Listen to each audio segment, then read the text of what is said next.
Depois daquela montoeira de acontecimentos terríveis lá da primeira temporada, parece que as coisas começaram a andar em Hawkins. E se você não lembra o que aconteceu, dá uma olhadinha nesse vídeo aqui, porque eu falei tudinho na primeira temporada. Só que apesar dos personagens parecerem ter seguido em frente, eles começaram a desenvolver alguns traumas, como por exemplo a própria Joyce. Ela virou uma mãe extremamente super protetora. Ela tem a todo momento aquele medo de perder o Will, e com razão, né, dado o que aconteceu com ele na temporada anterior, mas de qualquer maneira ela seguiu a vida dela. Ela conseguiu um emprego e agora tá namorando um cara chamado do Bob, que é um cara muito legal. Outro que tá com alguns traumas aí é o próprio Mike, porque ele tá vivendo uma espécie de luto por causa da ausência da 11. Isso faz com que ele fique revoltado e tire notas baixas no colégio, então ele acaba sendo reprimido até pelos pais dele. E outro que também tá carregando traumas imensos é o próprio Will, que querendo ou não ficou preso durante vários dias no mundo invertido e agora ele tá tendo flashbacks, transições a todo momento. Só que dessa vez ele tá vendo uma criatura gigantesca, cheia de tentáculos e muito assustadora. Ele é julgado a todo momento pelas pessoas e ele começa a esconder essa condição de transição que ele vem carregando, isso porque as pessoas não acreditam no que ele fala e ficam dizendo ali que ele pode estar tendo pesadelos. Ficam ali tratando ele de maneira diferente, como se ele fosse frágil, fosse quebrar a todo momento, e além dele ter que lidar com tudo isso, ele fica sofrendo bullying lá no colégio, porque as pessoas ficam dizendo que ele é um menino zumbi. Apesar de tudo isso, a única pessoa que trata ele bem em meio a todo mundo ali é o próprio Bob, o namorado da mãe dele, porque querendo ou não, o Bob teve um passado ali de bullying no colégio também, então ele meio que se identifica com o Will. Apesar de tudo isso, a amizade dos quatro meninos, do Mike, o Dustin, o Lucas e o Will, fica bem mais forte com tudo isso. E no meio desse trajeto, eles conhecem a Max. A Max é a nova aluna ali do colégio, que coincidentemente estuda na sala deles e depois, posteriormente na temporada,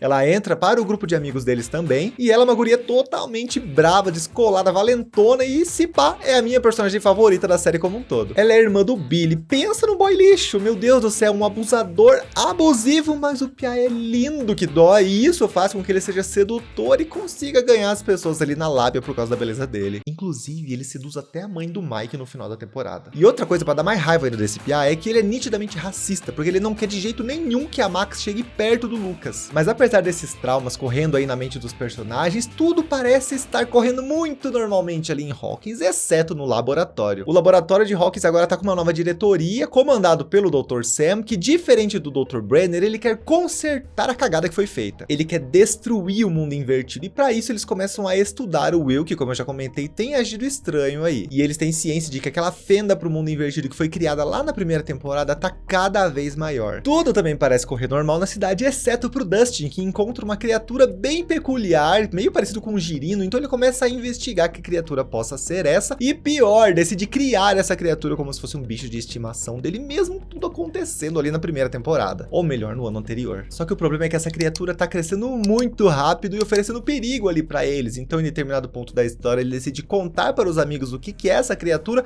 e é aí que o Will descobre que eles podem estar em grande perigo. Tudo também parece normal ali nos arredores, com exceção do que tá acontecendo com o Hopper, que começa a investigar um apodrecimento misterioso de abóboras, de árvores, mortes de animais que tá acontecendo ali na cidade, e ele descobre que a origem disso tudo é do próprio laboratório de Hawkins. E além dele ter que investigar essa situação bem misteriosa, ele também está escondendo a 11 dentro da casa dele. Ué, Lucas, mas a 11 não tinha morrido no final da primeira temporada? Pois é, galera, acontece que no final da luta ali com o Demogorgon, quando ela desintegra o Demogorgon e se desintegra junto com ele, a 11 basicamente foi transportada para dentro do mundo invertido. E lá dentro, aquele reflexo ali do colégio onde ela acorda, ela começa a procurar uma saída e descobre a fenda por onde o Demogorgon tinha saído, né? Naquela cena lá onde ele voa na cabeça do Dr. Brenner, ela consegue sair justamente por lá. Só que como ela sabia que o governo ainda estava na cola dela, ela decidiu ficar escondida durante vários dias e sobreviveu ali na floresta, caçando a própria comida, até que ela encontrou aquela caixinha onde o Hopper guardava aquelas comidinhas ali no meio da floresta, e quando ela descobriu que era a comida do Hopper, ela se mostrou pra ele, então ele decidiu cuidar da 11 numa casinha ali na floresta, de uma maneira que ela pudesse ficar segura. Só que com o tempo, a 11 ficou quase um ano presa ali dentro, e o Hopper não deixava ela sair, não deixava ela falar com ninguém, nada com nada, e ela ficou putaça na cara e falou, meu Deus, eu quero sair daqui, e quando ela se revoltou, ela passou a querer respostas, mas eu já chego nesse ponto. Só que do outro lado da história, a gente tem a Nancy e o Jonathan, que estão cada vez mais próximos, e a Nancy não tá conseguindo viver tranquilamente, sabendo que a Bárbara morreu, e ninguém tá falando sobre essa guria na cidade. Ela quer justiça pra Bárbara, então ela se alia com um cara chamado Murray, que ele é muito conhecido aí por espalhar teorias da conspiração. Ele não tem muita relevância no local não, mas junto com ele e com o Jonathan, eles conseguem criar uma história meio que factível, não tão fantasiosa assim, onde as pessoas poderiam acreditar, e essa história consiste em queimar a imagem do governo. Como os dias vão passando, as coisas coisas vão começando a ficar um pouquinho mais sombrias ali na cidade. Porque, menino, o bicho que o Dustin começou a criar, ele tá crescendo, ele vai crescendo cada vez mais rápido e o piá não para de dar comida pro bicho. Só que o bicho se torna uma coisa completamente assustadora e aterrorizante, porque ele chega a matar o gato do Dustin dentro de casa. Aí o Dustin começa a se sentir ameaçado também, decide esconder o bicho lá num negocinho que fica ali no jardim da casa dele. O que ele faz? Chama o Steve, porque o Steve é um cara fortão, né?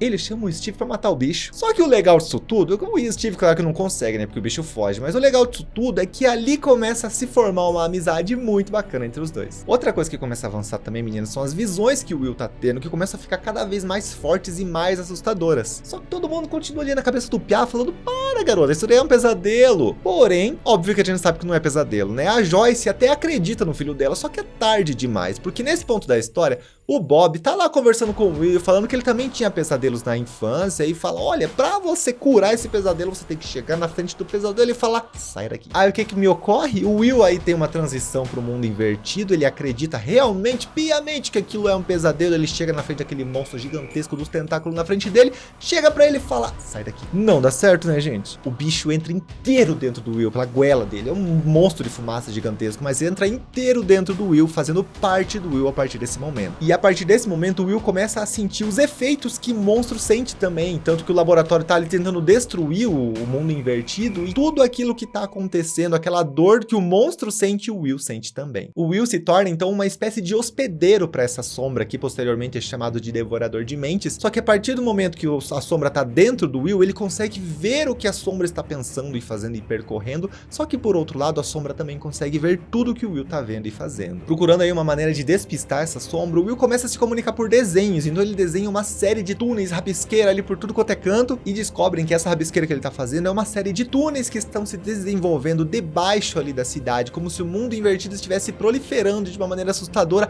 através do portal que foi aberto. O governo, claro, que não quer que essa verdade se espalhe, porque eles têm medo que chegue nos ouvidos lá da União Soviética, e não quer de jeito nenhum que a União Soviética saiba que ocorreu um erro ali no laboratório, até porque posteriormente isso poderia causar uma guerra bem grande. Com o portal aberto e o Will sabendo de tudo, ou melhor, o monstro dentro do Will sabendo de tudo o que estava acontecendo, esse monstro liberou cães, Demogorgons, chamados também de Democães, para atacar todo mundo que tá ali dentro do laboratório. Mas não somente para atacar dentro do laboratório, para atacar pessoas de fora, tanto que os próprios amigos do Will quase morrem nessa empreitada. Só que o problema é que a única pessoa que consegue selar esse portal e evitar toda essa destruição é a própria 11. Só que depois daquela briga que ela teve com o Hopper, ela acaba descobrindo alguns documentos que remetem à história da mãe dela e também de uma irmã que ela tinha, ela nem sabia da existência. Cansada dessas mentiras, porque até então falavam pra ela que a mãe dela tava morta, ela decide ir atrás dessas histórias. E gente, a menina fica louca, porque daí ela descobre tudo, ela descobre que a mãe dela tá viva e que foi torturada, diferente das informações que a gente tinha recebido lá na primeira temporada, de que a mãe dela tinha ficado naquele estado por causa dos poderes que ela usou em excesso. Nessa investigação, ela descobriu que a Terry Ives, que é a mãe dela, sabia que a filha dela não tinha morrido no parto. Então ela decidiu voltar lá pro laboratório na intenção de pegar a filha dela de volta. Só que fazendo isso, e claro que o governo não ia querer ficar sem aquela arma que eles estavam construindo ali, o governo capturou a mãe da 11 e torturou ela na intenção de que ela não contasse nada pra ninguém. Além disso, ela também descobre que ela tem uma irmã chamada Kali e que ela tem poderes similares aos da 11, só que a diferença é que os da Kali são poderes de ilusão. Então ela decide ir atrás dessa menina até Illinois, então ela viaja até lá pra encontrar ela. Chegando lá, ela percebe que ela foi completamente enganada, porque a irmã dela não passa aí de uma delinquente que mata, que rouba, que faz de tudo um pouco de ruim, e ela incentiva que a 11 desenvolva os poderes dela. De início, a 11 acha que isso é uma coisa boa, só que na verdade a menina tá com a intenção de que a 11 mate pessoas pra ela. Sabendo ali que a coisa não vai feder muito bem, a 11 decide largar aquela galera ali e voltar lá pra Hawkins, porque ela sente, depois que ela tentou encontrar os amigos, ela sente que os amigos estão correndo grande perigo. Só que enquanto a bonitinha tá lá no ônibus, né, enquanto ela não chega ali em Hawkins, as coisas vão começando a feder cada vez mais. Isso porque aquele devorador de mentes tá fazendo cada vez mais parte do corpo do Will. E chega um determinado ponto ali da história onde o Hopper decide ir atrás dos túneis que o Will tava fazendo, ele acaba ficando preso lá dentro, só que na sequência o governo, o pessoal lá do laboratório chega pra tirar o Hopper de lá e salvar todo mundo, e na sequência, logo em seguida, eles começam a atacar fogo em todo aquele túnel que tá ali. Só que o problema é que o Will tá interligado com toda aquela dor,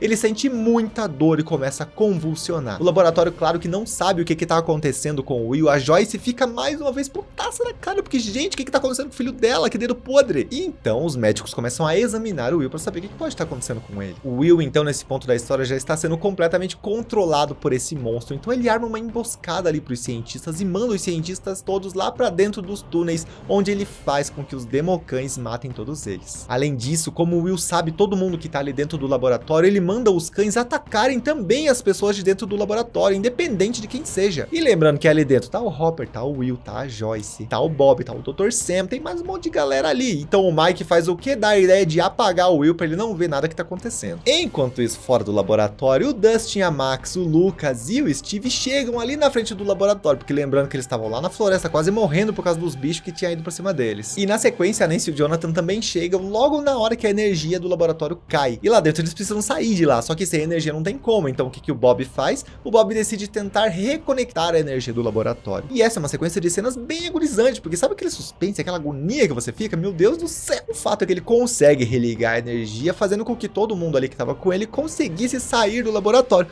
Porém, na hora que ele tá quase chegando na porta, o que me acontece? Um Democão me voa no pescoço dele e o Bob acaba infelizmente morrendo numa cena bem triste, porque querendo ou não, ele é um personagem muito legal. Sem saída, sem ter pra onde correr, todo mundo decide se refugiar lá na casa da Joyce. E pra evitar que o monstro dentro do Will descobrisse onde eles estavam se escondendo, eles decidem camuflar o local pra que o Will não pudesse descobrir nada. Só que a merda é que dá tudo errado, menina, porque o telefone da casa toca e obviamente que o Will reconhece aquele toque, manda todos os cães pra lá na intenção de matar todo mundo que tá ali naquela casa. Só que ninguém contava que a 11 ia aparecer nesse exato momento e ia matar todos os cães ali, salvando todo mundo. A 11 tinha plena ciência de que ela tinha que fechar aquele portal, só que o problema é que se ela fizesse isso, o Will ia acabar morrendo porque o monstro estava completamente conectado nele. Então eles decidiram criar um ambiente inabitável para aquele parasita dentro do Will. Então a própria Joyce, a Nancy e o Jonathan levaram o Will lá para aquela cabaninha na floresta onde a 11 estava se escondendo e criaram uma estufa lá dentro porque o monstro não gostava de calor. Do outro lado, a Max, o Steve, o Dustin, o Lucas e o Mike decidiram entrar dentro dos túneis na intenção de atrair os Democães para que o caminho da 11 ficasse livre até o laboratório. Só que para chamar a atenção deles, eles começaram a atacar fogo dentro dos túneis ali do mundo invertido, fazendo com que os cães sim fossem atraídos, mas também com que o Will sentisse muita